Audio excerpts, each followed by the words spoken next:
shared discounts. Shared discounts. Let me mute it because there's that stuff in the background. So is this Yeah. Alistar game that you played here recently? Yes, it Okay. is. It's in my history, the loss.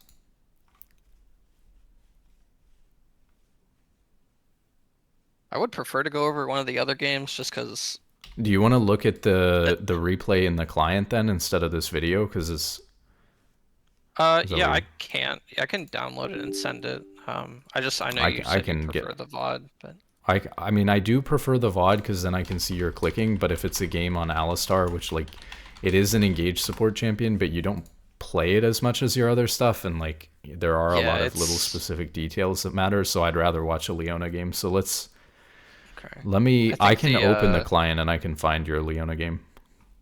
Okay, the 11638 is the one I. Okay, yeah, that's a good one to go over. 98%, but I think it takes a while to like render and stuff too.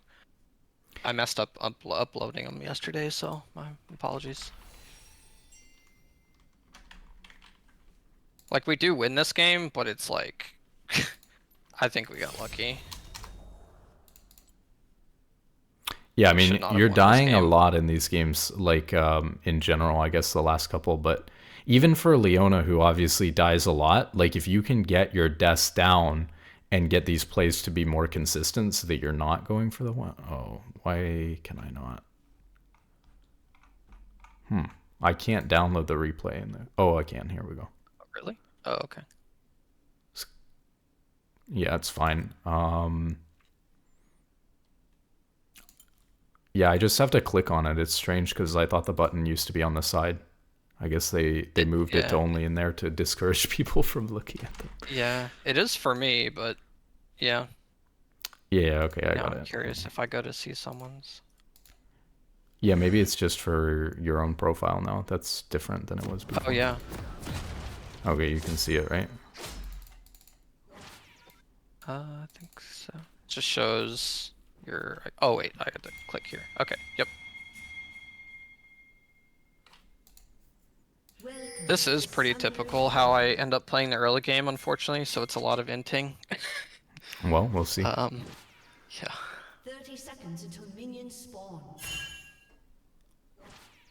So this is fine, right? You're going to do like kind of one of two things. Level 1, you're either going to like try to get bush control, especially if your AD carry is not with you. Standing exactly where you're standing is really good because if they face check this bush, you have the most time and room to run. You don't want to face check this if your AD carry is not really with you. Or you can like guard an entrance. So like I usually like to guard here because as a support you have like a lot of utility and CC usually, so you're closer if a fight breaks out around mid. Like would you rather have your AD carry be able to move or your support level 1? You'd rather have your support be able to move. So I'm either guarding like here or, you know, I'm taking control of these bushes, and I think that's fine that you're there. But like here we see Pantheon, so we should be like moving out of the bush as soon as he comes in. That was okay, I guess.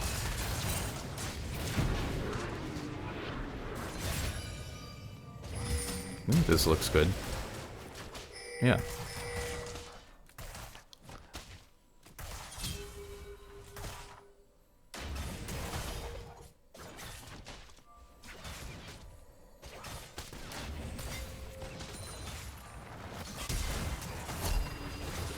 Oh.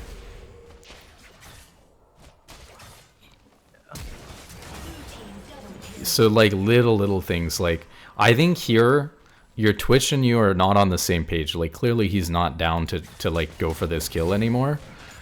So one thing that you could do is because Twitch was low, you could have just not chased Samira down here.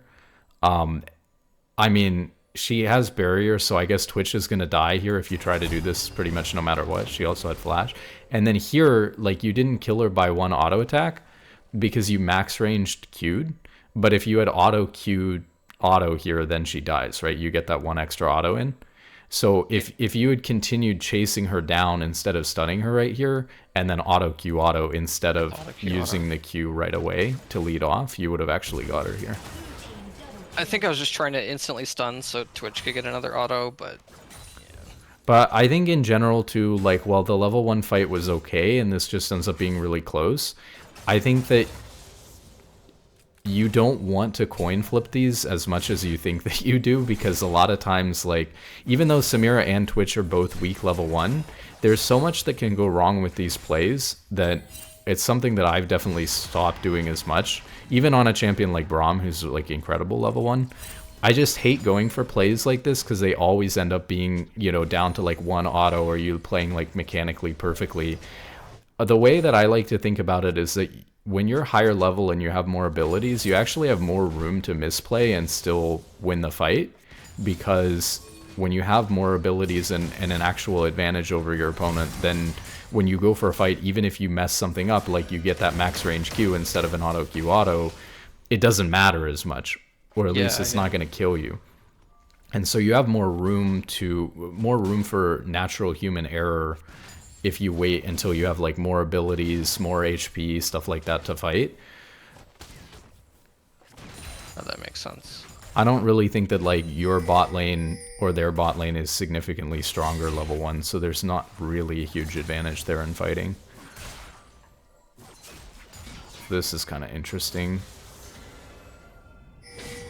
So like here, normally, I mean, we had like the level 1 shenanigans, but like normally you would have wanted, you like hit level 2 and then you drop like your trinket in the pixel brush, so that whether they're junglers coming in through the river or coming in through tri-brush, you're going to spot out their gank.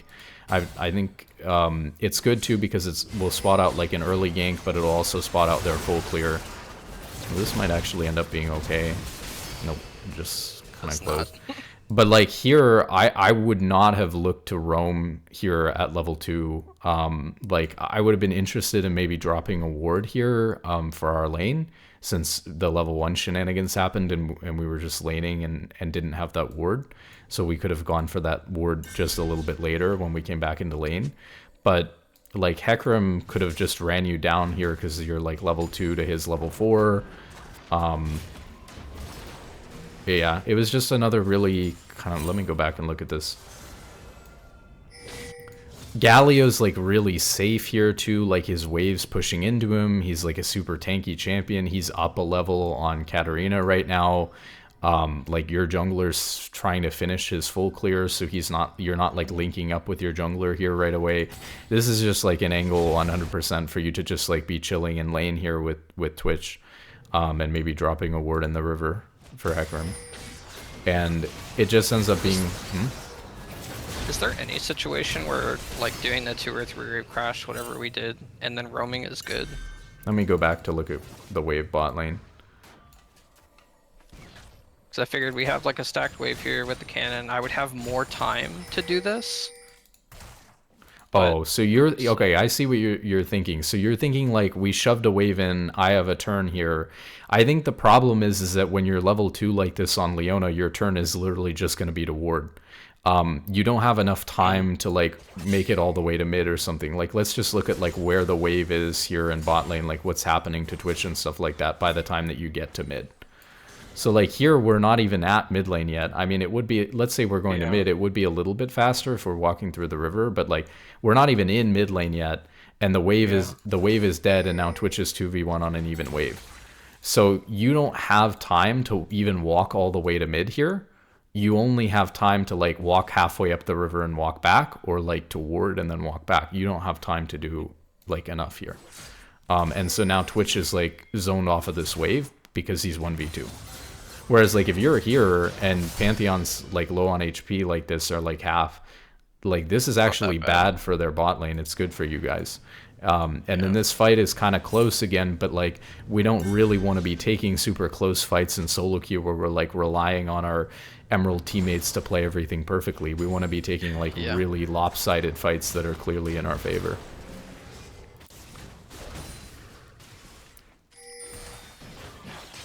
So now Twitch is kind of in a tough spot. So I think it's just like the waves are faster too than they used to be, so that's kind of annoying. The waves are way less tanky. They just die super quickly. So you have even less time to roam than you would think from before.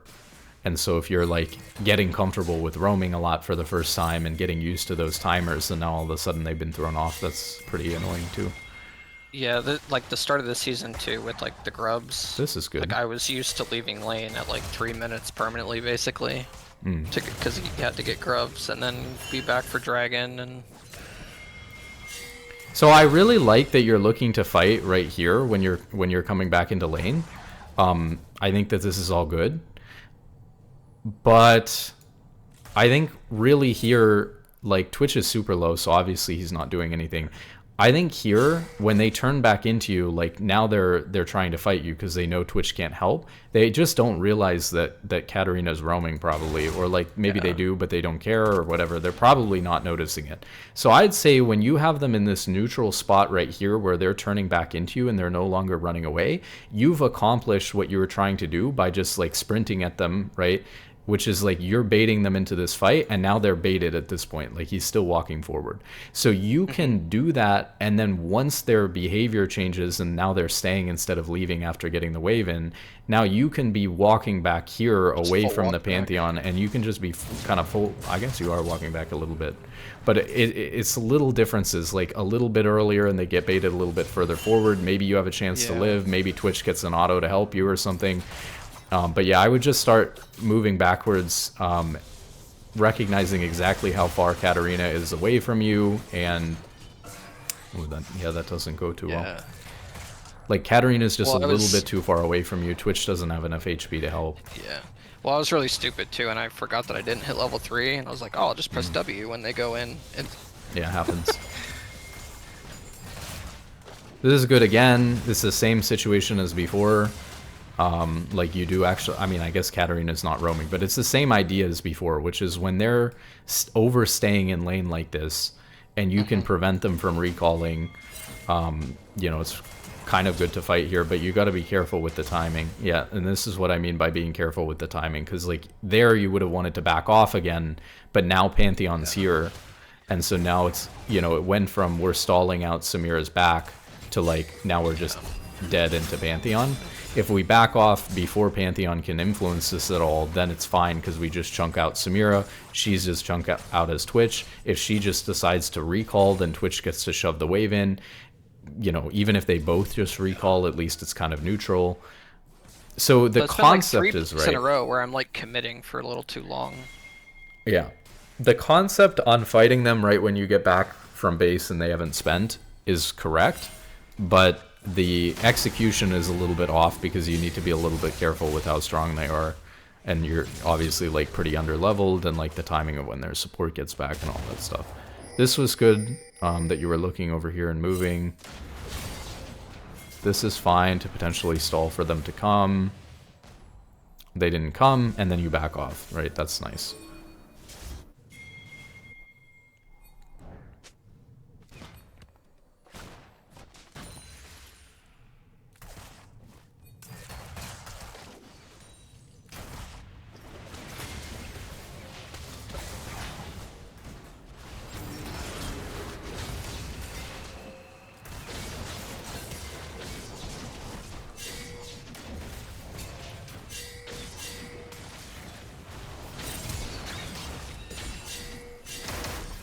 Even if you guys live here, I don't like that we didn't, like, you were just skirmishing with Hecarim, right? So you know Hecarim's in the, like, bot side or in the river. And so I don't like all-inning the Samira. Like, I think it was okay to trade with her. But again, the timing of, like, if we go back here. So we were skirmishing with Hecarim. We even see him here. Let's turn on your vision. So we saw him right here behind us when we eat into the Samira. So there's just no way that we're walking forward here. Like, maybe we EQ and trade with the Samira. We, like, bait Hecarim and waste his time a little bit, and then we walk back. But there's definitely no way we're all-inning Samira right here when we just saw Hecarim behind us. So, yeah, we're, like, tunneled here and not even just not paying attention to the map. Like, we should know that the Hecarim was right there because we just skirmished with him in the river trying to stall for Kayn to come. So even if we get away with that, it kind of sucks. I was focused on Pantheon being dead and us having exhausts, but yeah.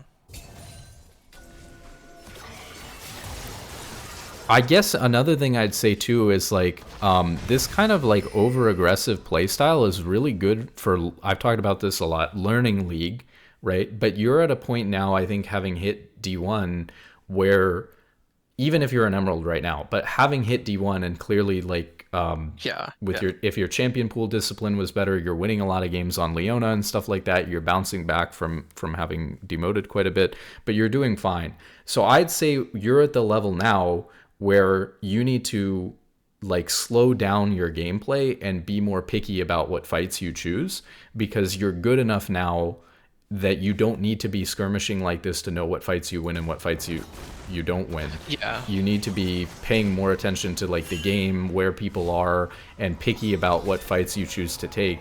You're, I think, caught in the habit of playing the game really aggressively from back when you were like learning how to play all these champions well.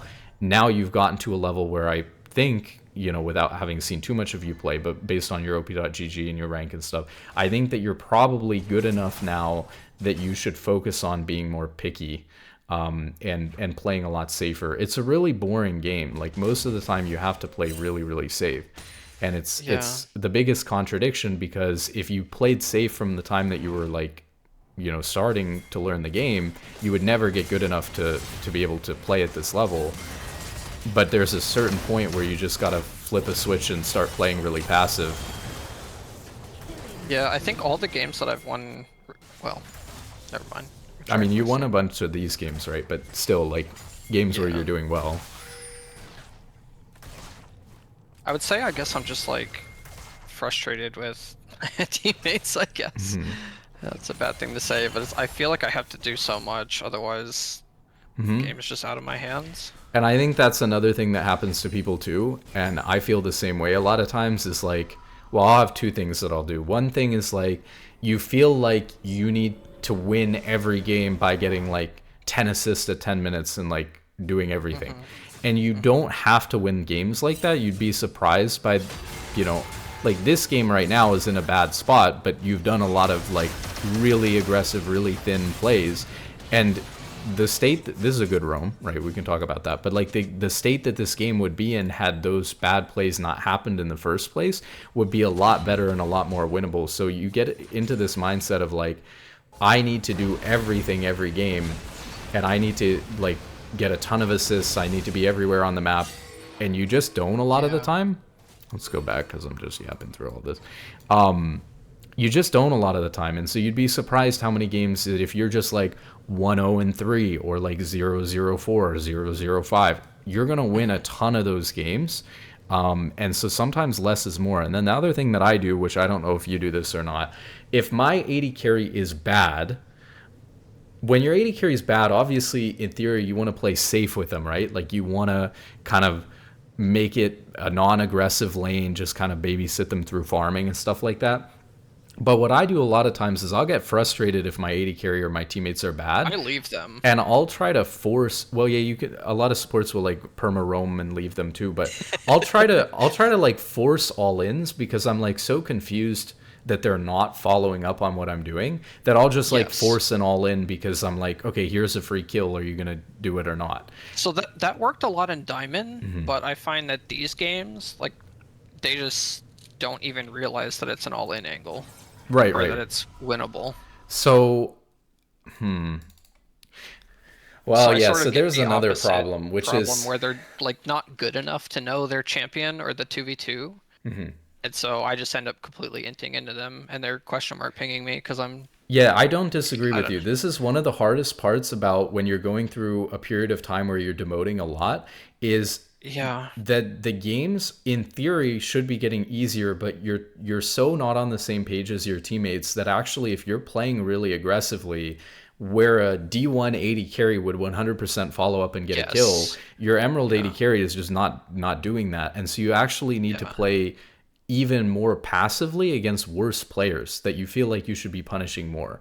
So actually that could be part of what I'm seeing here, is the over aggressiveness can be that you're used to, if I land E on Leona, most of the time their bot lane, like if I land E, they're just dead. So double kill. Right. So you're coming at it from that perspective, and I think that you've got to tone it back a little bit, because you're playing with a completely different caliber of 80 carry player and teammates in general right now. And so you just gotta like go back to doing, it's really hard to adjust, but like over the course of a couple of days or a week, all of a sudden you've got to go from playing the way that you win in Diamond to the way that you win in Emerald. And it's kind of different, and you have to, you know, adapt, and that's tough. Yeah, it's really weird because I feel like I know how to win Diamond games, but I don't know how to win these Emerald games. Even all these games that I've won recently on Leona, half of them feel like I got lucky. Yeah, you will remember, right, because you got through Emerald before, and like any good League player who can climb through like all these different ranks, you know, to D1 or wherever it is, like you're gonna you did it once before, you learned how to do it once before, so even if you don't remember, you'll learn how to do it again. But it is frustrating. Here, this was like a really good roam on mid off of your base timer, but then like after we cleared the control ward here, I guess, let me see what the context was here. I don't know what I was doing. I think I just wanted to stun Galio and run, but then Hecarim was there and... Okay, so we're going on the Pantheon support mid, and then we don't know where the rest of their team is, but this is a good look. But now we're kind of low, so like even this, I would have been walking like back here because we don't know where anyone is. Twitch is off of the map, your jungler's topside, so he's not down here to help you. So like if you get jumped on right now by like Hecarim, even just Hecarim himself, you're probably in a really bad spot. So then you come over here. So I think this is just an unnecessary aggressive path. I mean, it's even slower actually to walk around here than to go here if you're ultimately going to want to check this bush. So it's just like, it's little things that you can do that make very little difference in how long it takes you to do things and stuff like that, but that make you significantly safer, that make a big difference. So you end up getting like Galio and Hecarim end up being there and you just die. I think especially because I'm confident that you will get back to where you were before. So like you will get back to Diamond, you will eventually get back. Everybody goes through these down periods.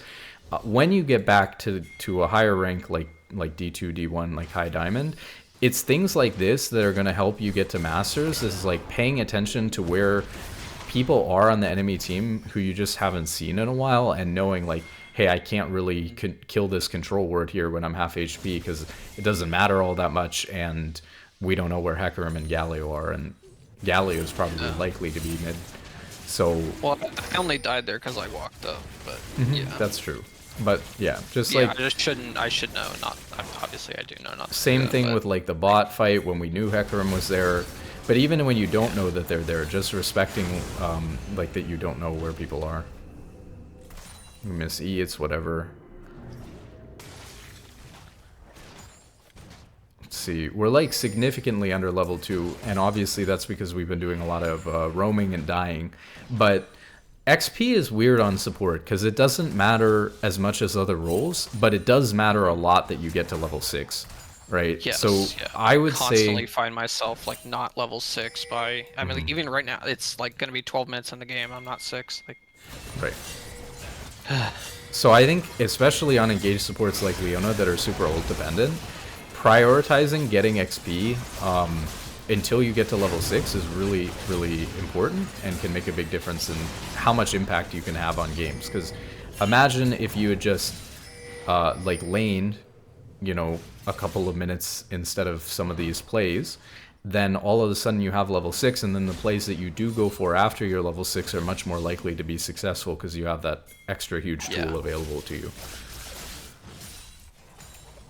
But I understand, like, the other bad thing is like, I wouldn't say that Twitch is playing particularly bad. Like, a lot of what's gone wrong bot lane ultimately is like close fights that have just slightly gone the wrong way, or this like our game, fault. actually, he wasn't bad. It just Right. like in general, probably like 70%. Like he actually played pretty well. So, so I don't know if that happened this game or not, but like sometimes you will tilt and because I know we all do it, but sometimes you'll tilt and then you'll like perma roam on an 80 carry who's not even that bad, because you want to like absolve yourself of responsibility for the lane. So even if you coin flipped a bunch in the lane and ended up going bad, you'll like blame your 80 carry even though your 80 carry is fine.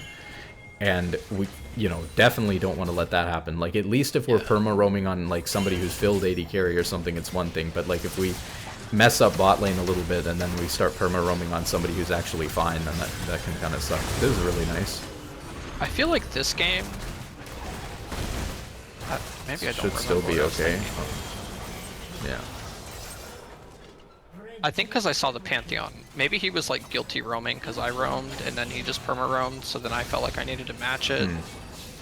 So it was kinda That's weird, another big but- thing that you have to overcome, like about playing support in like higher elo and learning to roam and all that too, is that you cannot always roam at the same time as enemy support. And people will get mad, even in Masters like 200, 300 LP, people will get mad if their support roams mid and you don't match it. But you can't always match it, and you can't always match it because your wave state bot is not always the same as theirs. So Yeah. we were talking about this situation earlier where you guys crashed a wave. It was super early though, you were level 2, right? And you didn't have enough time to roam. But let's say it's later, maybe it's a little bigger wave, you have boots and stuff, and so the dynamics change a little bit and you have time to roam. Yeah. If your minion wave is crashed into their turret and you roam mid or whatever and make a play, is their support supposed to roam and miss this entire wave of XP and potentially let their AD carry get turret dove? Because he doesn't know until you show, or unless they have vision. They don't know where you are when you're moving through river or your jungle, so they don't even necessarily know that you're not doubling back to bot lane. They don't know where your jungler is a lot of the time that this is happening.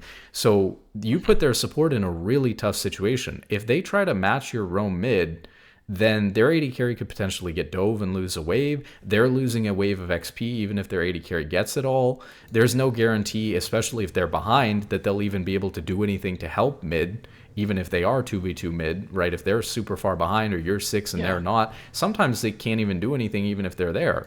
So mid laners and other players will have this perception that, well, it's actually the same thing that happens to junglers, right? It's like, if you get ganked by the enemy jungler, you're thinking, well, hey, my jungler should have, you know, ganked or at least done something. And most of the time there's a cross map play, but there's not always, or the play is top instead of matching bot, because the play is not always to match every gank. It's not always to match every roam. Sometimes you need to find some other advantage. So like their support will roam mid and will tower dive bot because their AD carries 2v1. That's like very common with an engaged support.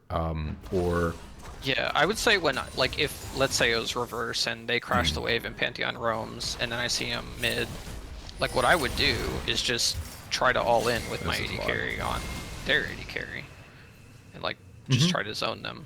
Yeah, so there's always, like, in the same way a jungler is doing that, you're looking for, can I do something bot lane now that their support is mid to make up for that, whether it's taking a turret plate or getting a tower dive or finding a fight on their AD carry, even just chunking them and sending them back to base and their AD carry ends up missing a wave, just like your mid missed a wave. People will get mad about it, but they just don't understand because they don't play the role. So in the same way a jungler is going to get flamed when the laners get ganked or whatever, supports are going to get flamed, and you're going to have that happen more and more because more and more supports are going to roam. So this was odd because, like, obviously no one on your team was anywhere near you, and you just like ulted the Galio or whatever out of nowhere. Did I? Yeah. Oh, I know what I tried to do here.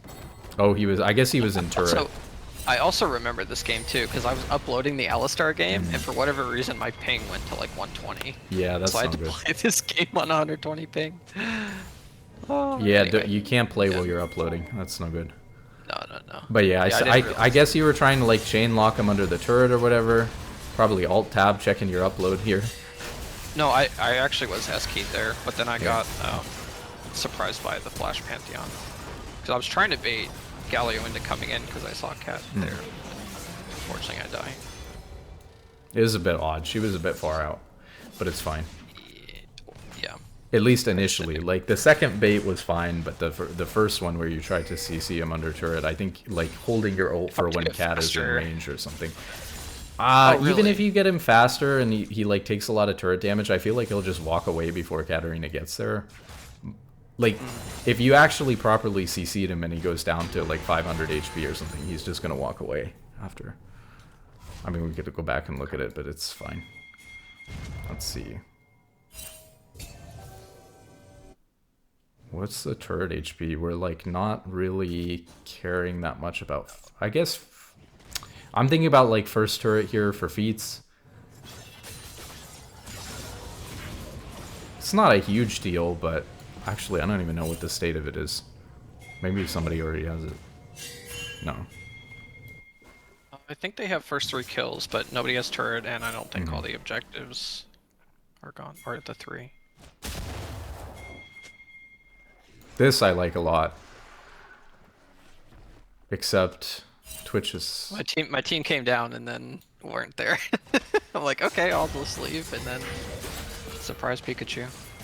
Yeah, this is a really common one. Like, getting into this bush can be really, really good a lot of times. I mean, obviously, like, we're talking in kind of generic, so there's certain situations where it's good and it's bad, but, like, a lot of players just don't even utilize, like, getting behind, you know, their opponent in lane like this with this bush. But this is something that you see over and over again all the time in Halo.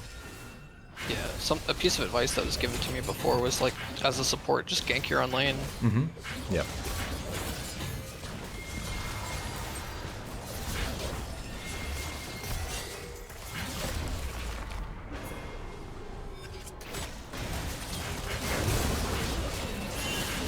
I guess a couple of things, like little things about this is like if you're sitting in the bush here and you're trying to catch them in between the turret or like when they walk up is like you should have pinged for Twitch to shove this wave in while you were just waiting there. And then the other thing I haven't seen you doing a whole lot but is definitely related to like ganking your own lane is like getting and doing the same thing, kind of basically getting a flank off by getting into these bushes right away off of base. Just do it through lane. Yeah, and doing it through lane is also a really good way to get a lot of kills. I swear I get like half of my kills in lane through just like sitting in these bushes in lane, and then they push up past me. I'll wait here for like 30 seconds, a minute, like a really long time to gank. I do it occasionally, but I guess I just feel really scared because a lot of times, even if they do push up, they'll like come back and check the bush anyway. And then I'm... Yeah, you have an exit strategy. So like there's no need to sit, let's say, in like the furthest spot in the bush, kind of like we were talking about level 1. You only need to do that if you're about to go in or like you're trying to get the maximum distance behind them when you're going to walk out of the bush.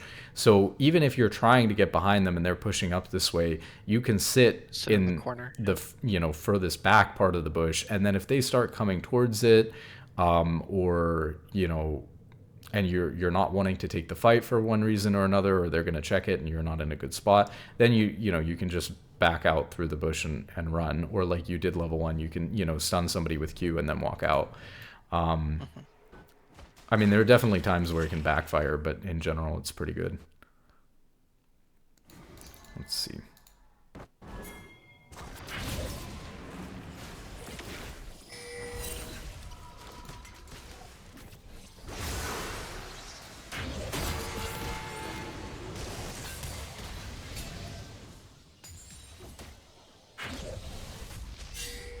Again, this is kind of like a wild ult, like that's not going to do anything. And now if you had ult here, right, when he came back into the turret, then he would have died, yeah. It's like, you got to think of it too, like you're in a fight or flight mode when you're playing League, and to a certain extent you got to like turn that natural instinct off. The reason why you ult there is because you're like... you're in a life or death fight and you just feel like you have to do something to kill him, like you need to be aggressive now. But a lot of times you just need to turn those instincts off and be really patient with how you're using everything. And that patience is like what separates someone who's like still learning the game, being kind of emotional about the way that they're playing, from somebody who's like really cold and calculated with how they're using everything. Yeah, definitely not patient, and I can get emotional for sure. Well, we all do, but it is what it is.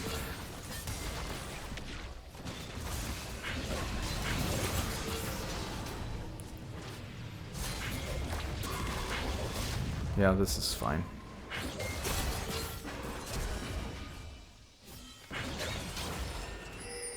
I mean, it's nitpicky, but I think you should have just died. Try to dodge it. No, I think you should have just died. Flash. Yeah. Yeah, that's the other thing is like, unless you can really guarantee that you're getting out with a flash, especially on an engage support, because you have so many options not just to get away with flash. This was really bad, but that's his problem.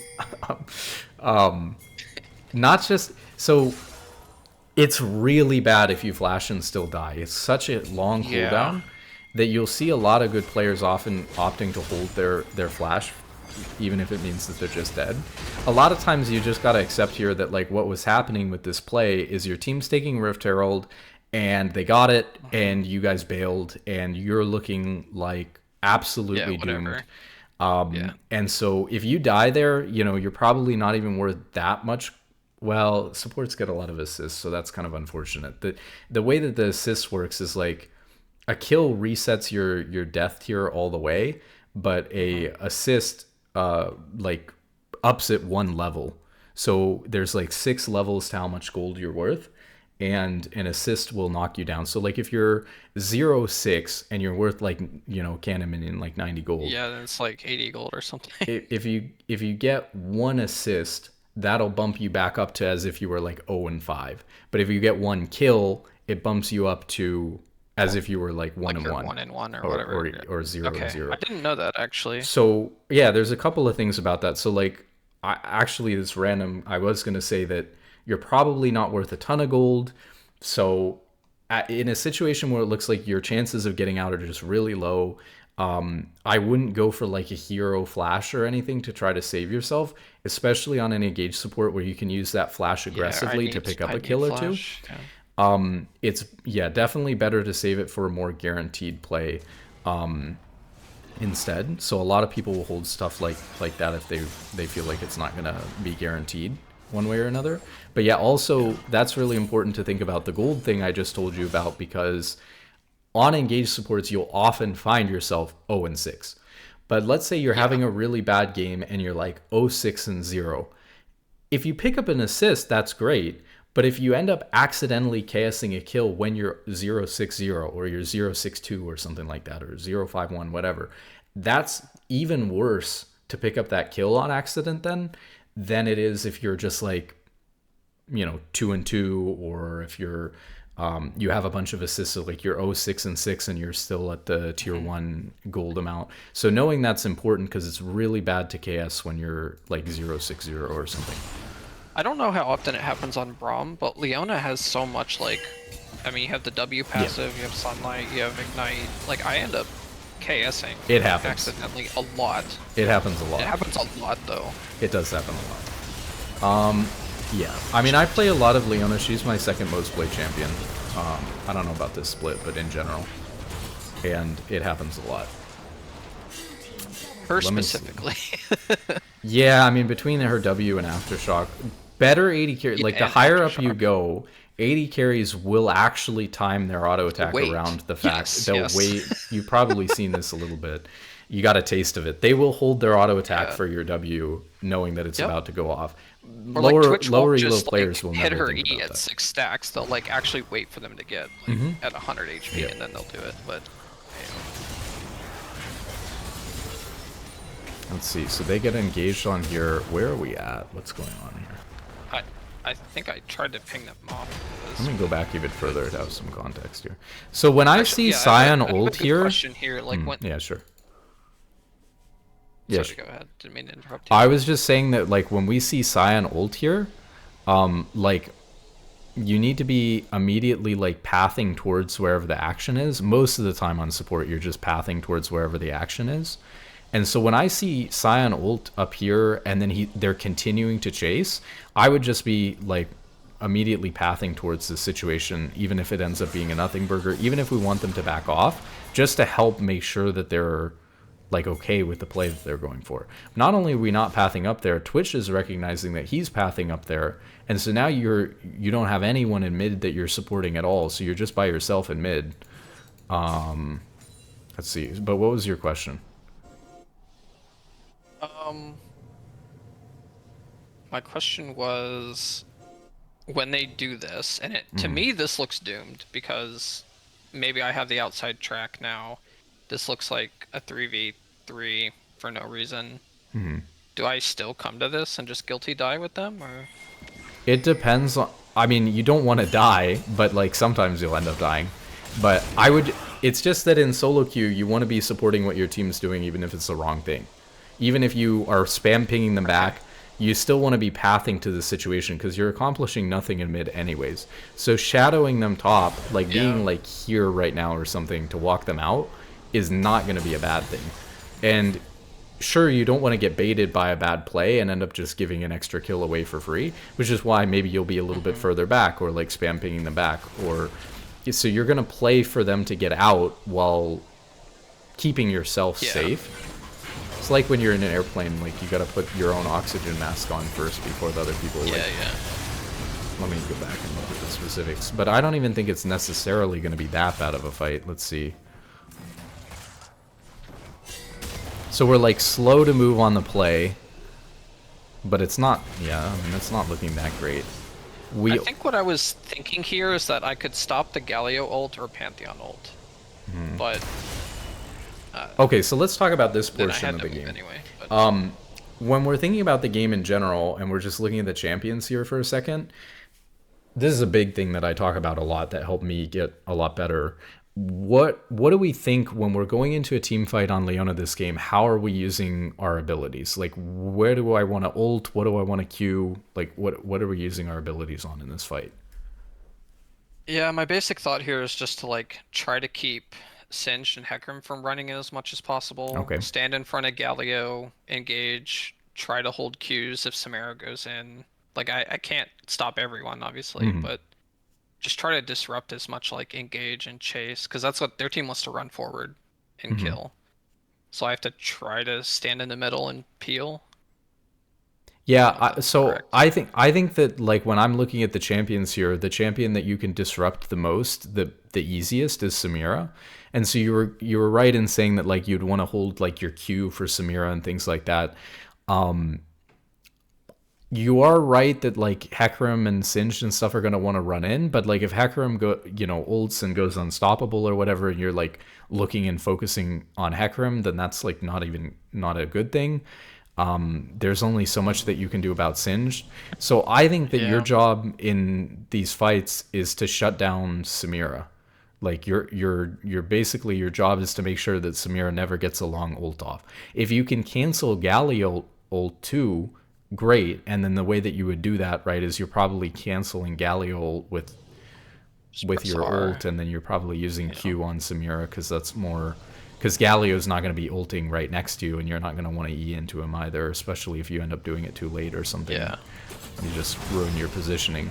So if I go back here, so we ulted Singed when Singed was just on... We can go back and look. But we ulted Singed when Singed was just on Sion, and Sion was already kind of looking doomed. And I agree that, like, to a certain extent, we are going to want to, like, peel back Twitch. And so if we can use... more generically, instead of trying to think about canceling an ability, if we can use our ult to like peel Twitch or something like that, that could be good. So we ult the Singed, but the Singed wasn't really close to like threatening anyone that we care about on our team. In fact, if Sion dies here and goes into passive, it may be better than whatever he's doing right now. So I think that this is not like a good ult. We get taunted. And then the next thing we're thinking is we should be watching Samira because we're trying to shut down Samira because we have the most counterplay against her as a champion. And so when we're untaunted here, we see her stacks that she's going to go into ult even before she does it.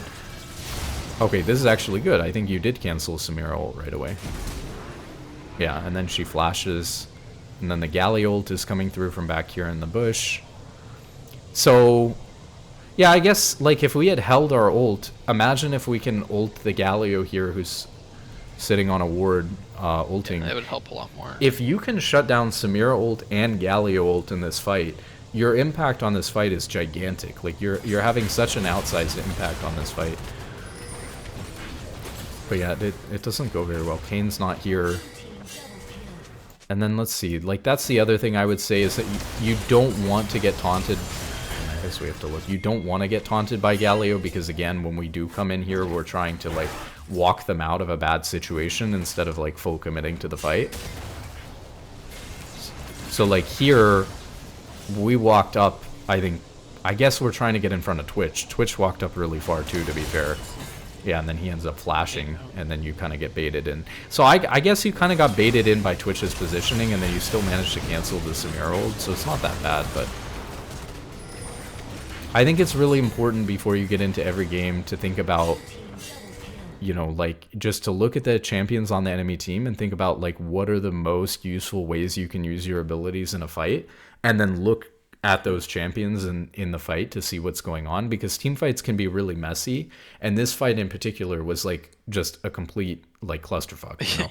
And so it's really easy to get lost with what to do in these fights. So when I'm playing a champion like Braum, I'm thinking, okay, you know, the Ornn ult and the MF ult. So I'm thinking, how do I cancel both of these? I'm going to save my E for the Ornn ult. I'm going to save my R for the MF ult, and we're going to cancel both. And if I can cancel 2 ults in one team fight, I'm doing great, right? And it's the same thing here on Leona. If I can cancel Galio ult and Samira ult, great. Now, if you only cancel one, you know, and your team gets wiped anyways, probably wasn't a very good fight to begin with. And, you know, it is what it is. But that's what you're thinking is like, how can I get the most value out of my Q? Like, sure, you could Q Singed and stop Singe for a second. Not very helpful. But if you can Q and cancel Samira, that's a lot more valuable than stopping Singe for a second. Especially depending on like who Singed is actually on. Now, like if Singed is on Twitch or something like that, you know, running behind your entire team, it's going to be a little bit more pressing to stun Singe. But if Singe is just like on your Scion or whatever and away from people, it doesn't matter that we stun him at all. Let's see. Yeah, I try to just protect like my highest DPS or the carry. And like if I can keep them alive, then that's at least doing my job in the fight. Yeah, and that's good too. It depends a lot like on stuff, and sometimes it's better to just get a pick or whatever, but I'd say in general I do try to think about that. I'm gonna go back and look at this.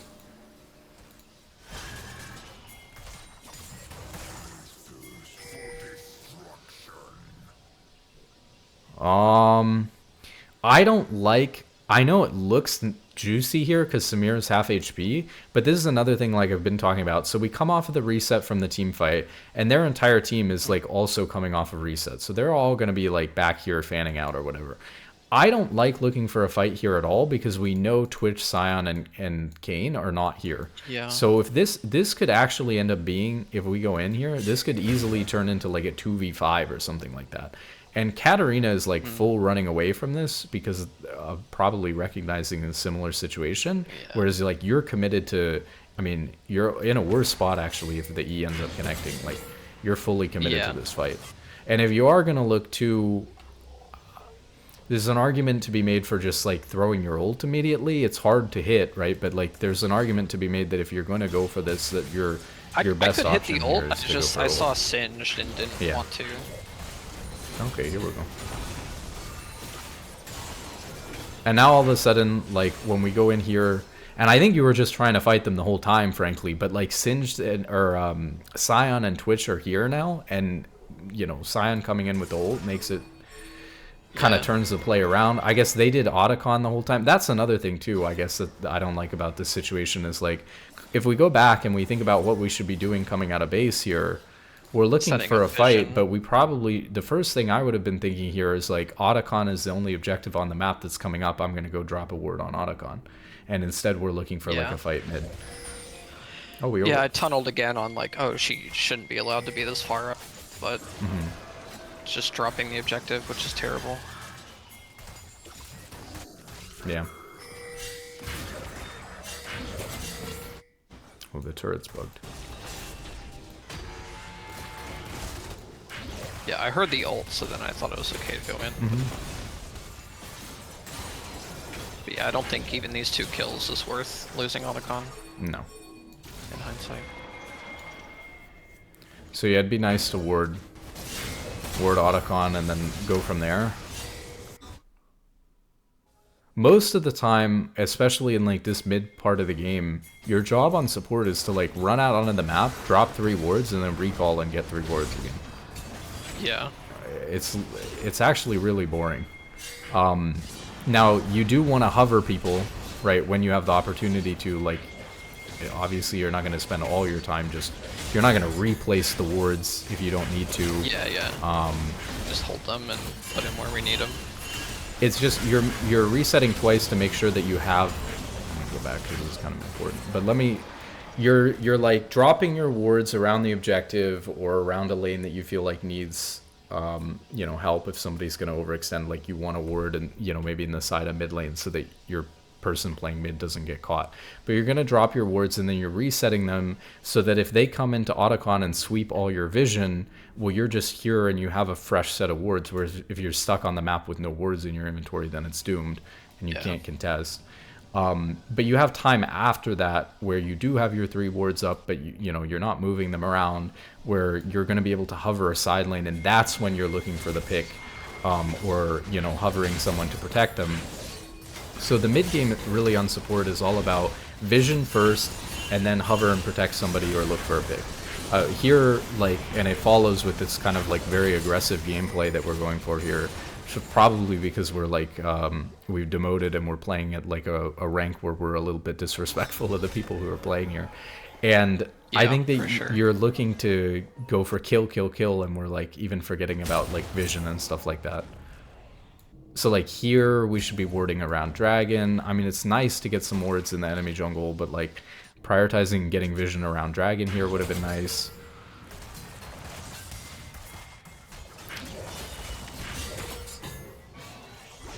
I mean, it's good that, it was a clean out that you had with your E. Oh, I guess you're dead anyway. But, oh, that was close. I played that pretty well. Yeah, you played it really well mechanically, but, not only should you have been prioritizing warding dragon instead of their blue buff, but you also ended up dying because you were so far up, and you should know that, if we go back and look at your teammates' state, your teammates were all resetting. Twitch is in base, Scion's dead, Katarina was channeling recall. No one's here to help you at all. So it's really hard. I should have just overpassed to blue to go ward it. I think I just wanted to dump wards, but it was in the wrong spot. Yeah. So you got to be in sync with what your team's doing too, because if they're all recalling and going off map, you can't go for any deep vision without them. Or Kane, I guess Kane was the only one who was on map and he was playing up. You could have gotten deep vision in the bot side jungle instead with Kane. And that'd kind of be doing both, because at least it's telling you when they're coming into dragon. Yeah. And of course we know junglers and supports should be linking up quite a lot. Because junglers kind of dictate what where a play can happen safely with the numbers advantage on the map, right? And so if you're looking for a roam, or you're looking for a pick in the mid game, if you're with your jungler, you know that you have that extra person with you, you know that your play is that much more likely to be successful and that you're more likely to have the numbers advantage. Whereas if you just roam by yourself, it's not as likely to work out. Or their jungler's there, and now their jungler's counterplay to your jungler ganking top or something is their jungler's going to counter gank you trying to force some play mid or something. How do you handle then, when your jungler either is a full clear jungle or is just doing that because they don't either know how to put pressure or So we were talking about in as well in the earlier parts of the game. So I mean, one thing is if your jungler is a full clear jungler, you could just continue to lane and win your lane. You don't have to roam as much as people think that you do. I mean in this part of the game, a lot of junglers will just all my camps are up, I'm gonna do my side of the map. If you guys are down a numbers advantage, even if it sucks, you can't force a play with a numbers disadvantage. So if the guy's farming and you're getting ahead farming and they're sitting, walking around mid, you're getting an advantage slowly from your team farming. You just need to you want to actually do the opposite of facilitating a play. You want to make sure that your teammates don't go in while your jungler's, running around farming camps. So you're trying to so then how do you do that, what you just said? Just put shallow vision and I mean, you can kind of vote with you can kind of vote with your positioning. So I would hover I mean, this is not a great example, but let's just say right now Scion's obviously the most overextended person on our team right now. So let's say that our jungler was just la-di-da-di-da, full clearing here. Yeah. And I don't know, our Twitch and our Katarina were just kind of sitting around in mid or whatever, safely farming back. Maybe one of them's bot is more realistic. what I would do here in a situation like this is I know that Scion is the furthest up, most likely to get caught and killed, and I don't want that to happen. Now Dragon's up, so all these, but in a generic situation where we're not worried about all of that, I would probably come to Scion because he's the furthest person up, and I drop vision for him so that he can see when the enemy team is coming. I'd spam ping him off when the enemy team is coming, or maybe even maybe even before, because he's just so overextended compared to where the rest of our team is. And I would kind of hover him in case maybe I can throw. Leona doesn't have a whole lot, right? Like, you can't really walk somebody out that well on Leona except for your ult, and it sucks to use your ult. And good luck. So I'm not saying it's always worth to use your ult to get the Scion out on Leona, right? But you can, you can try to walk them out, even just like showing that you're there sometimes. Like, they're, collapsing on your top laner and you show on the wave and they see that you're there. And now they're like, okay, well, maybe even it's not, they're worried that it's not even just you there. They're worried that other people could be there. And so you can just sometimes show and walk him off of the wave to get him out. But you're just doing a series of either protecting this person, or maybe Scion is just a goner, right? We're too far away to get to him because we're bot. And this guy is so overextended that there's no saving him. And we're playing a champion like Leona where we don't have a lot to walk him out anyways. We're better at going in and getting a pick or a kill.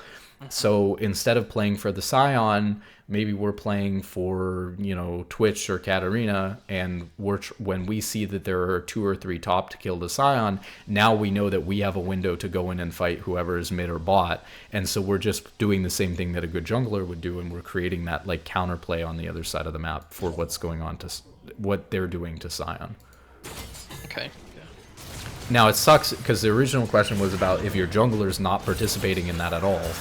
Right, then you're down. You're down another person. And I show up, and it's like then sometimes my top laner or side laner thinks like, oh, my support's here, I can do something, and instead of letting me walk them out. Right. It's a fine balance between, because I was talking about like voting with your positioning. Very hard to balance between like I'm supporting your play so you can be even more confident, and protecting the person so that they don't get killed because they're overextended. So that is hard to, kind of hard to walk the line. I guess that's with pings then, right? Yeah, like, pings, a lot of things. Go and hover and then just ping back. And sometimes they won't listen, but even if they don't listen, at least you made the attempt to do it, and a lot of times they will actually listen to your pings or notice what's going on. Yeah, it's not a 0% chance. They're not completely brainless in MLB, at least. So. This ends up being a really extended fight, so it's just kind of weird. Oh, this whole situation is so strange. Let me go back here.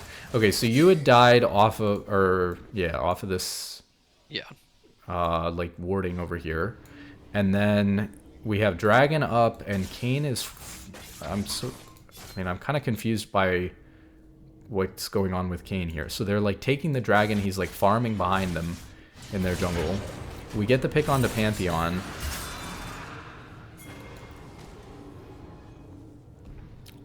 So like what's the situation here? So they have 3, right? They have Samira, they have everyone but Singed, and Pantheon just died. And we only have you and Katarina, maybe Kayn if he joins. So it's Twitch dies. Best case if Kayn sprints it all the way from red to where you guys are, it's 3v3. And you guys are not in like a super winning game state either. The dragon's already gone. So I would not, after you get the kill on Pantheon, I would not be walking forward here. If you're aware of where everyone is, you're probably walking away from this fight. But you like, let me go back and show you. Yeah, I kind of like stutter stepped. I thought I could hit the Q and then run, but maybe.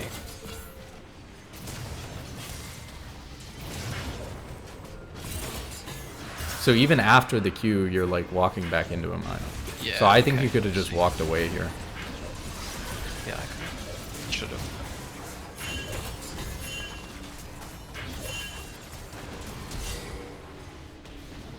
I mean, this is good stalling. This is fine considering the situation now at this point, right?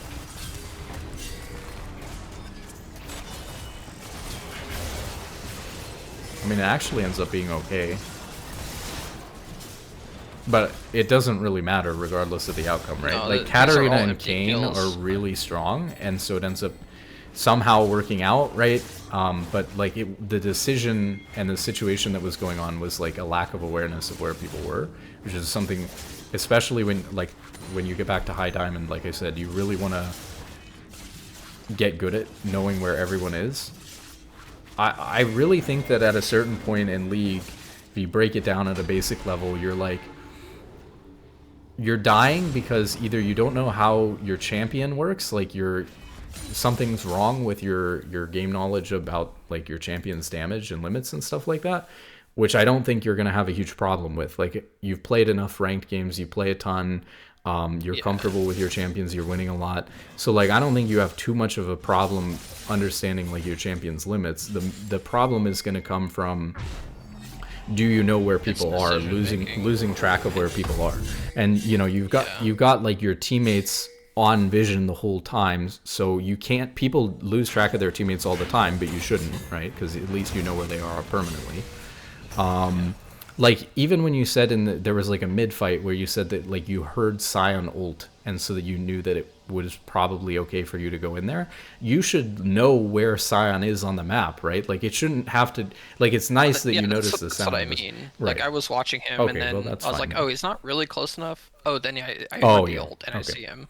Yeah, Like, fair enough. But like, I was thinking like, and it was really nitpicky, so that's why I didn't say anything. But like, you want to make sure that you know where your teammates are permanently, and so if if you have a general idea of where they are, you lose track of them completely, or like somebody dies and is in base and we're losing track, that's really bad. And then it's harder to keep track of where the enemy team is because we have fog and we constantly lose track of them. But you can do it most of the time and it's still really important. Or you can assume that they're probably there, which is why, like I said, League becomes such a passive, boring game, is because you assume, like take this fight for example. So we saw Singed in and out of here, we see Hecarim, but we don't know where their entire rest of their team is. So I'm assuming Galio, Samira, Pantheon are all like here in Tribrush for all we know. And we've got Kane up here on Krugs, and we've got Twitch, way back here in mid. Katarina's coming, she'll be close enough that if a fight happens, she will join it. And Samira ended up actually being in Tribrush. I guess Pantheon ended up being next to Hecarim here, but he's coming. They also have, like, in this game in particular, right, they have Pantheon and Galio. Both of their ults are on cooldown right now, but they have even more ability to join the fight. So this is another fight where it's like, I feel like we're not... The potential here was what? Singed? Let's see. Yeah, we had Singed on us. So this could have been like a 3v5 or something like that is like what we're potentially looking at, and we're like all in on that. And it does end up being, I guess, 4v5 by the time that you factor in. But like, when your Kane is up here on Krugs, like, there's two ways you can look at this situation. You can say like, well, Kane shouldn't have been on Krugs, he should have been at this fight. Or you can say like, I knew Kane wasn't here and so I shouldn't have gone in. Or I should have known Kane wasn't here, so I shouldn't have gone in. Yeah. And there's no objective up here. Like, again, if we're thinking about where we're going off of base here, Baron's the only objective that's coming up. Our jungler's top again, like he was bought when Dragon was coming up. So we should be like running from base here even further back. We should be running like base to Baron, not like base to bot. Well, I guess, let me see. Why did I go bot? I mean, we are taking bot tier 1, I guess. But now we're not anymore, right? Because Kane just recalled. So the second Kane recalls, even if you get baited by the fact that, like, okay, we're not thinking about the objective spawn, we're just linking up with Kane. Well, Kane recalls, now we're like going mid to Baron or something like that instead. So it doesn't make sense that Kane would be at this fight because there's nothing here. There's no reason to be playing over this instead of Baron. Yeah. So it's these numbers advantages make all the difference. And it seems like there's a lot of situations where we're not considering, like, oh, they could have like 4 people off of fog right here. Yeah, I will admit this is something I've been pretty bad at recently, is tracking enemy players. And even to an extent my It own. happens too. I think it's another thing that can be exacerbated by the fact that, like, you've gone down in rank and just want to fight. Because you'll see them do something that looks like it should be grief or illegal or whatever, and you Yeah. just want to fight it, and you don't want to have to consider like, oh, I'm gonna let them get away with making this mistake 10 times this game because I don't know where their jungler is. Oh, that is so frustrating. It's so Like, frustrating because you don't want to yeah, let them it's get like away I with just it. have to let them get away with murder here because But you have to. That's we just don't have vision. But you actually have to is the problem. That's what sucks about Yeah, it. yeah. No, you're right. So you got to be a little bit more careful about like the numbers game here. Let's see. So, and this could be particularly bad because they should be. What are they doing? They should get Baron no off of idea what this. they're So it should be a particularly bad fight because it should cost you Baron.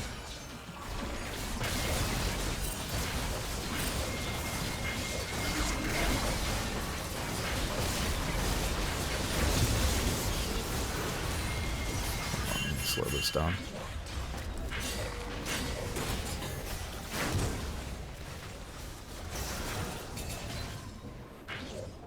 Nice. This is a really good contest because you got them split on recalling and stuff. Yeah, that ends up actually being kind of nice. So they just took forever to take Baron, and then they ended up getting caught up in this fight because you were here, which was all good.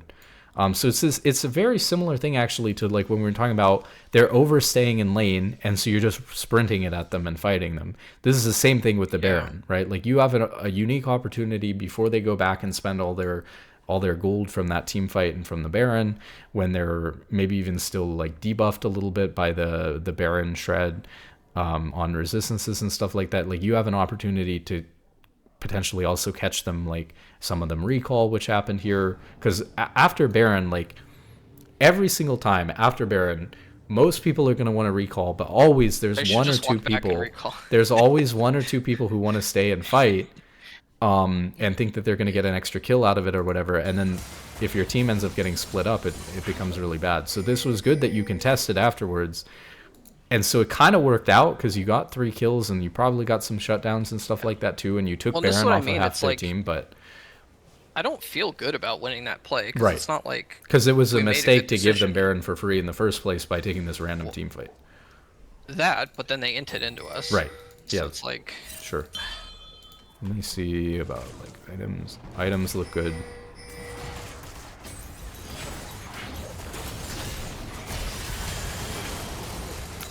Oh god. Yeah. Okay, so same thing. We're thinking about canceling Samira ult, so let's see what happens here. Because if we cancel Samira ult here, she just doesn't do this. So I use stun. yeah, so I we thought just she would insta-die, we but don't have ult up, and we just immediately use. Yeah, I mean you're not wrong actually. That like to a certain extent. I feel like 4v1. There's 4v1, no way she actually I don't stun shouldn't. this guy and he doesn't blow up, Let me right? see. But I guess we don't have CC other than me, so it's like.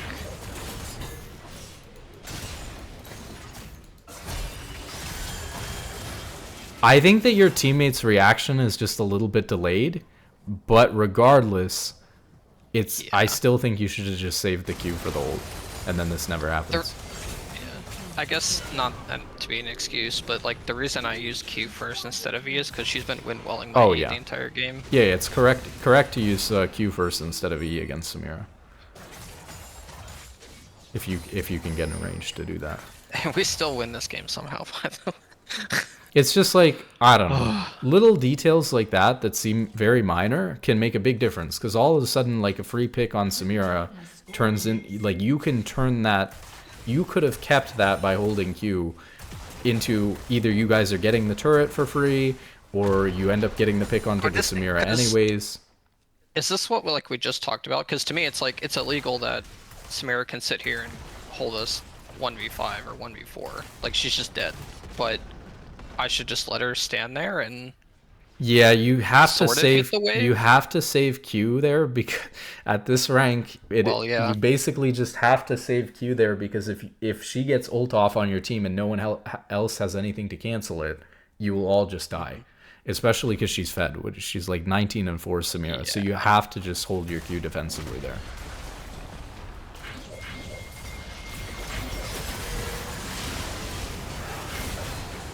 Oh god.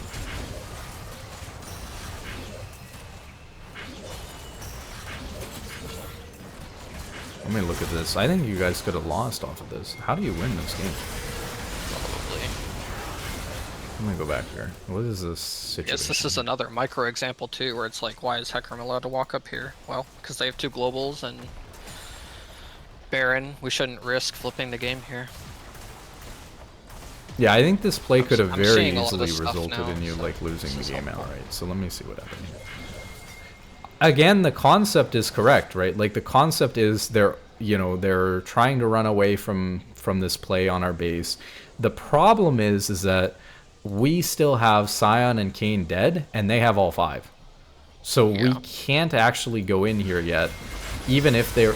This is like if they overstayed and tried to take the inhibitor, Sion's up. Even then, Kayn is still dead for 20. So even that, I think that they just kind of get it.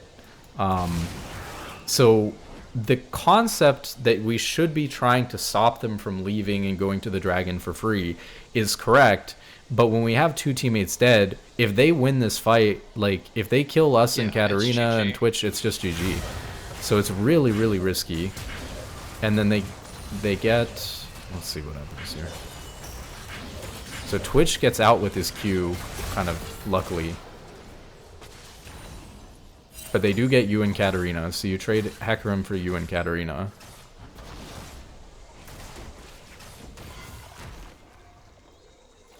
How did we hold this? So they have... See, like, if Twitch had died there, the game's just over. Luckily, he has ult now. Oh, like, Pantheon dives, Twitch has ult. He kills 2. Yeah, I mean, they just screw up with the turrets.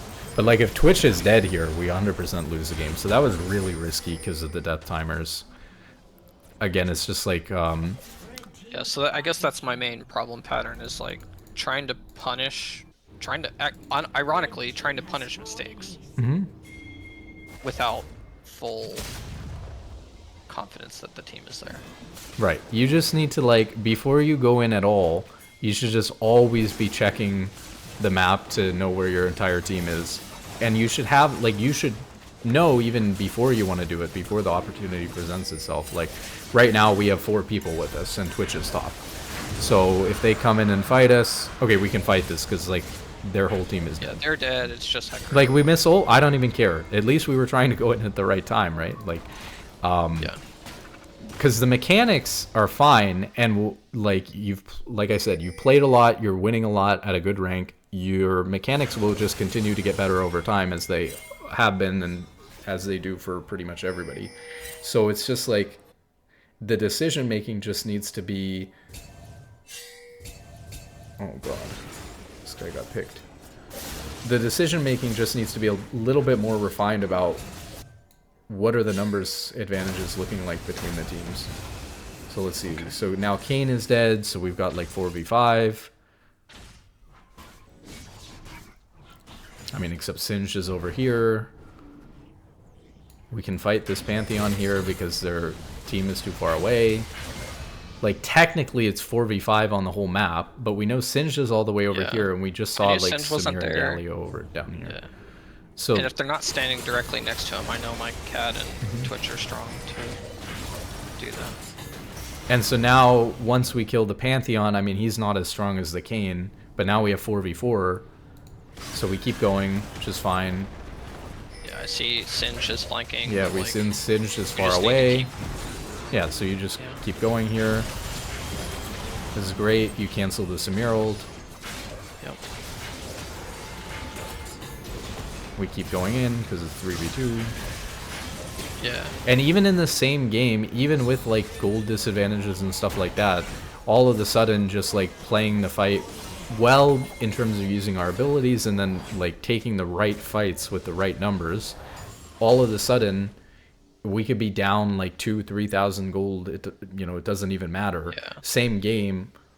All of a sudden 6,000 gold doesn't matter because 6,000 gold is like an item or two, It's not really that big of a deal. Like, very rarely are team fights decided by like one item. A lot of times team fights come down to having a player with 2 or 3 items is going to be way more impactful than like one item on somebody. So, you can, and then people have gold in their inventories too, so if they're, you know, they could have a 6,000 gold lead, but they haven't spent 3,000 of it. So gold leads are very small compared to these kind of numbers advantages and stuff like that. Let's see. Yeah, I know at this point in the game, like, it's even if we are behind like 5k, I don't really care. It's just about getting the right team fight. Yeah, people have talked about a lot about this, like proportionally the amount of gold. We should watch this. This is really good. But proportionally, right, the amount of gold goes down. So like if you're down 12k to 6k, you're doomed, right? They have like 100% more gold than you. Yeah. But if you're down like 20, I mean, even right now we're down what, 1.5, even 2. yeah. It's like, who cares? But if you're down 6k and it's like 36k to 30k, you know, the percentage that they're ahead of you by is like very small compared to 100% from before. Yeah, yeah. So the later the game goes on, and there's so many comeback mechanics now in the game too, it's really easy to come back in games if you don't give up. So this is a really nice ult. These games end up going super long, so it's like... Let me see the context here again. So Twitch, to me, Twitch walks up way too far. I have to hit. Samira tries to back up Galio, overextends, and then chaos. So let's see. We still have them dead from the previous fight. So now their whole team is up, but we know that Singed and Hecarim are a little bit far because they've just respawned.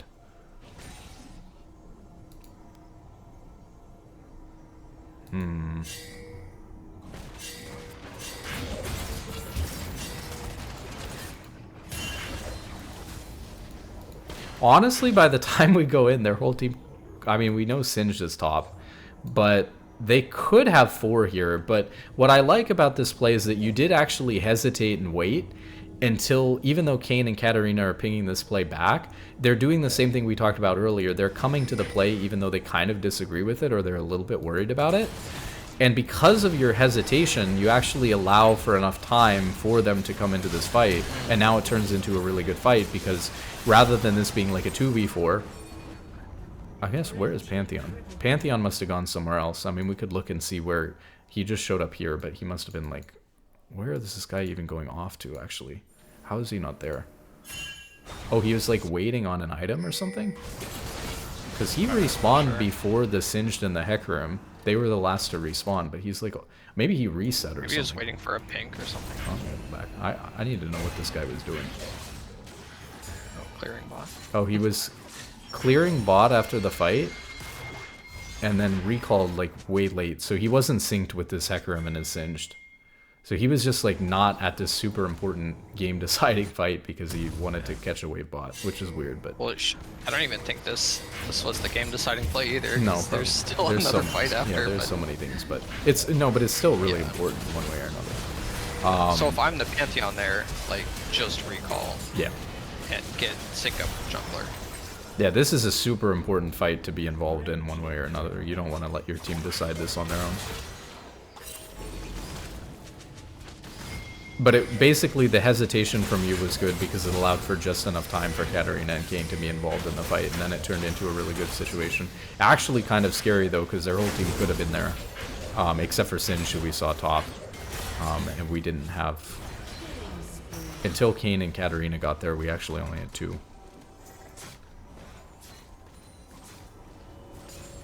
See, what just happened? So they stopped the Baron, mostly because...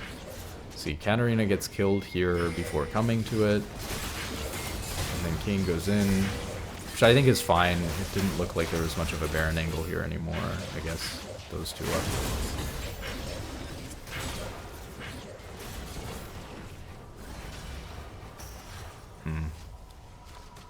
Yeah.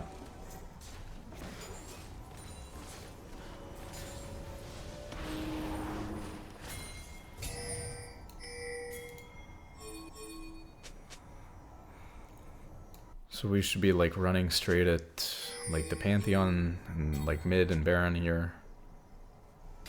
Which we do, which is good.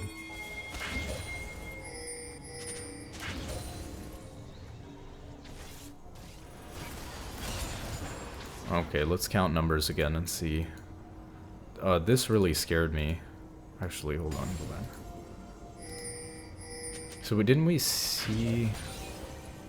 I screwed up the vision, but didn't we see Pantheon here? We saw Pant top. So yeah. what scares me about you walking this way is that Pantheon can cut you off if you walk up towards top. So let me see here. So you've got like Kane dead Yeah. for 20, Katarina and Twitch and base. I'm not really scared of him though at this point, or should I be? You should be, because you and Scion right now are 2v4. Until Katarina gets to you. That's your like nearest reinforcement. So right here, when they walk into you guys, if you guys can't hold this position and you get forced off, this. you can go one of two ways. You can walk out here towards like Twitch or whatever. I guess neither of them are close to you. Or you can go up here. What I don't like about you running up here is that if Pantheon had just ran down here and cut you off, I don't see how you get out. Pinched. Yeah. I mean, you could, like, and Scion walks out this way, which I think is correct. So if Pantheon just appears here, you're just, like, 1v4. Yeah. I think that's why I kind of, like, walked backwards, because I was waiting for him to show. Yeah. And then he didn't. I'm like, oh, he recalled. I think that you're lucky to get out there, to be honest. Yeah. And then that's, like, a super bad pick, because it's, like, super late into the game, right in front of Baron. Yeah, if I die there, it's Baron and Yeah. the next Drake. So, like, yeah, I guess that's another thing, is my pathing's been really bad this game.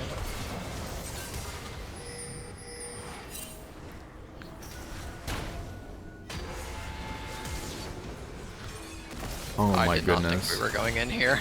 I would not have thought that either. Oh my god, it's working. But then when I saw them go in, I'm like, oh, I'm next to Galio, I'll just cancel his ult. Let me see and here. then just...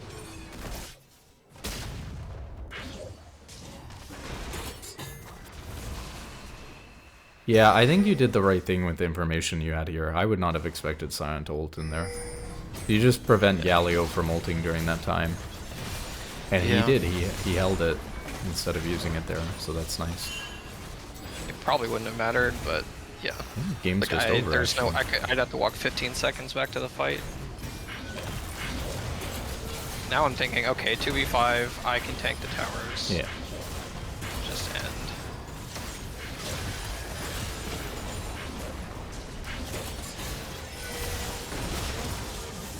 Yeah, so clean game, clean game.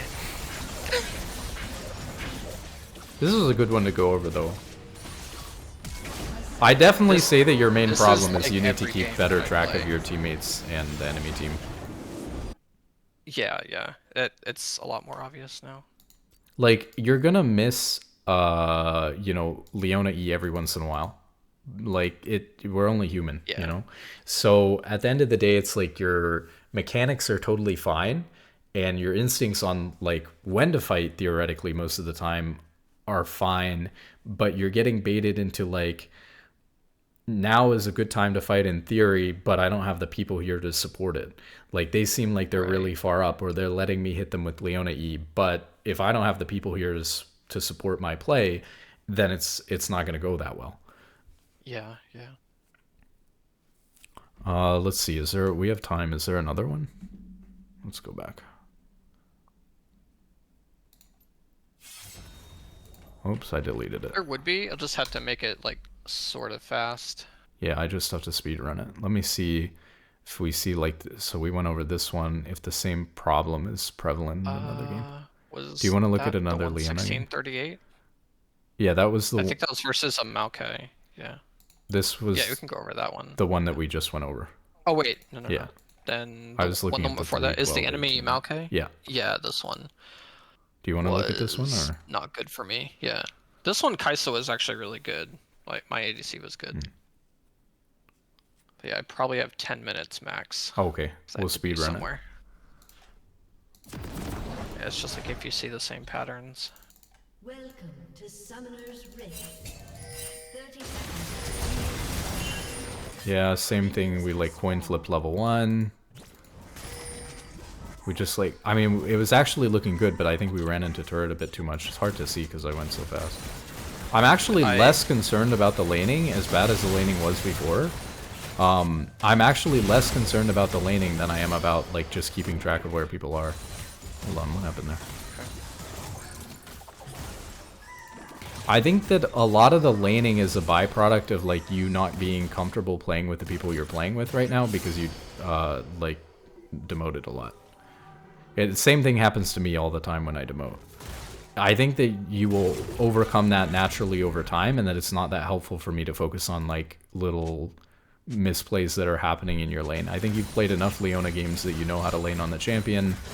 You will get comfortable playing with the level of AD Like, carries I'll you're playing play with. into Braum, I don't care. Like, I know I Yeah. can beat Brahms at this level. Or any champ, really. What I'm more concerned about, we can look here, is like the thing that's not changing regardless of what rank you're at is how many people are where. You know, that's not changing, and that seems to be like a pretty persistent thing. This was like 3v3. Let me look. Okay, so right now you're like 2v2.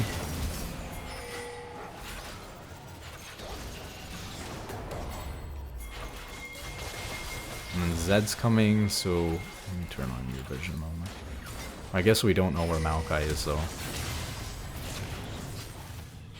So Maokai could have actually shown I figured he up would here. come, but I thought that we were going to be 3v2 long enough to make this work, but this just ends up being a horror.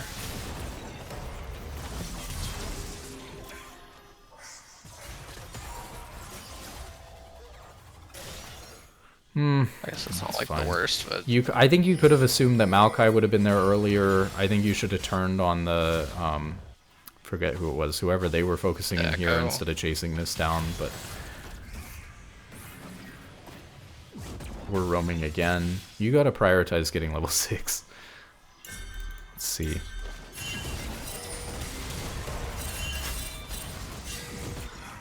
I thought Kennen was following me. But again, that's just like me not paying attention to my allies, I guess.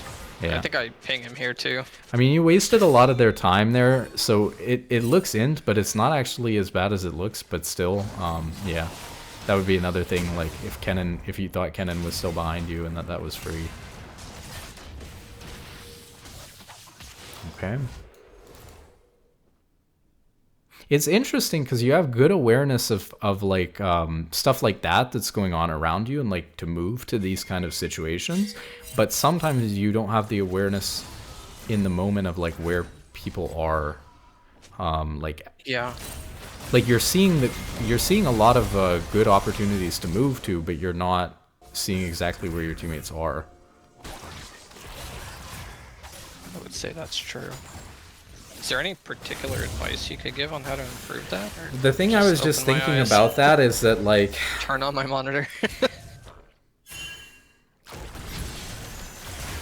I mean, I don't know that I can say anything that's instantly going to make it better. The problem is that I feel like this is a kind of a problem that just gets better over time the more you've played your champion. You should be looking at your minimap like a lot. Like, it's not, you know, people will tell you look at your minimap like every couple of seconds or something like that. You should be constantly looking at your minimap unless you have to be doing something with an ability or something. So I would say that you should be constantly watching your minimap, and you can only constantly watch your minimap if you're so comfortable with your champion that you can actually like play while barely watching your champion and like mostly watching the map. And support's probably the most important role to do that on. Now, Yeah. I don't know whether you have the champion mastery on like Leona to do that, or whether you know. I could. With her. Like her, Shen, Nautilus. Did those three for sure. At least. So Everything I would else just sort say of the falls biggest from thing is that like if you're looking at the map every couple of seconds, which might be the case, it seems like you're seeing the situation to move to, but then you're getting involved in the situation. You're not rechecking what your teammates are doing constantly. I do not recheck. I kind of like, because I feel like I need to, not tunnel, but like focus on micro Right. at this point. Like when I get there. And you do to a certain extent, right? It's a delicate balancing act between the two, because obviously you can't just like miss all your abilities and only watch the map.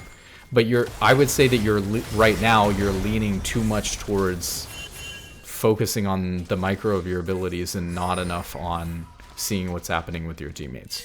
And it's particularly important on an engaged support because, like, especially like Leona, because once you're committed, you're really committed.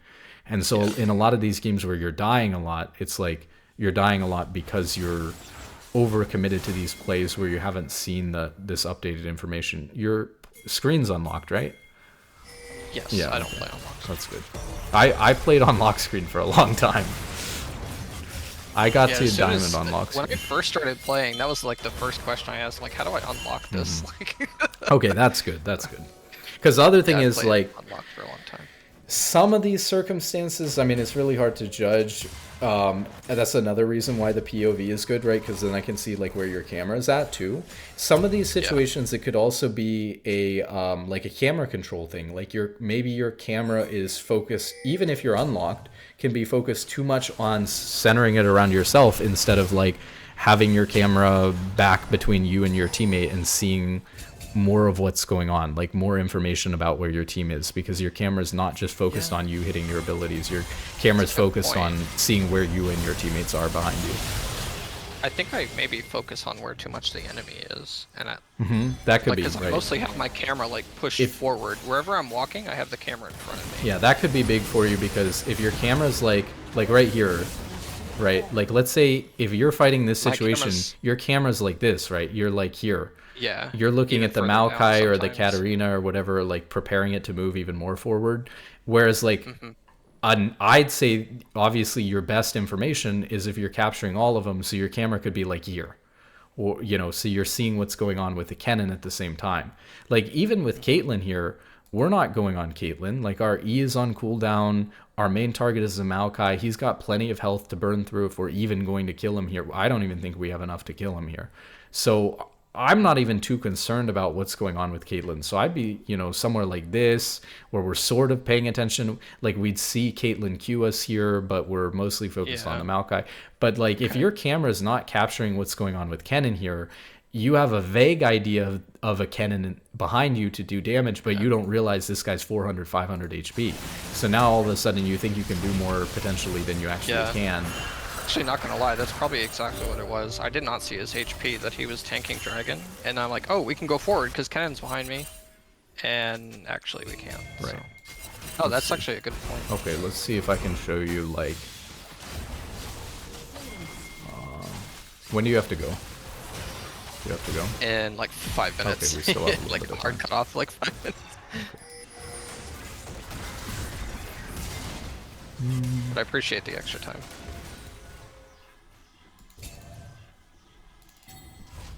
Shoot, I was hoping we get... I mean, we can skip forward to another fight. I want to just kind of show you, like, where my camera would be at another fight. I think that was helpful. Maybe forward to the next bunch of stuff here. Okay, like here. Here I'd be, like, you know... this is a pretty condensed fight. That's unfortunate. Yeah, this one's whatever. Maybe the next one by tower.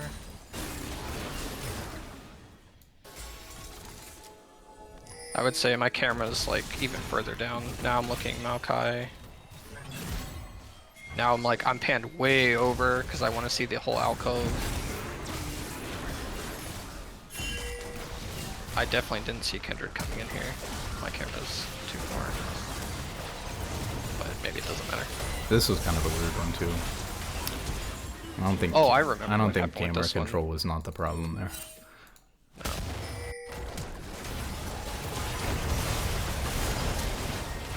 But yeah, I would just say... Yeah, I'll probably work on that. I'll Keep try to be keep more your cognizant of, teammates like, in your camera more. keep the teammates in the frame. Right.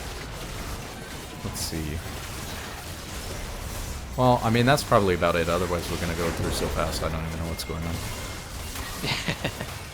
Yeah. Well, I appreciate it. Yeah. Hopefully in the next couple weeks I can hit back Diamond. Yeah, And, let we me can know if you revisit. have any questions, too, if you think about things afterwards or something. Yeah, definitely will. Okay. Appreciate it. Yeah, have a good one. All right. Talk to you later. Yep, bye.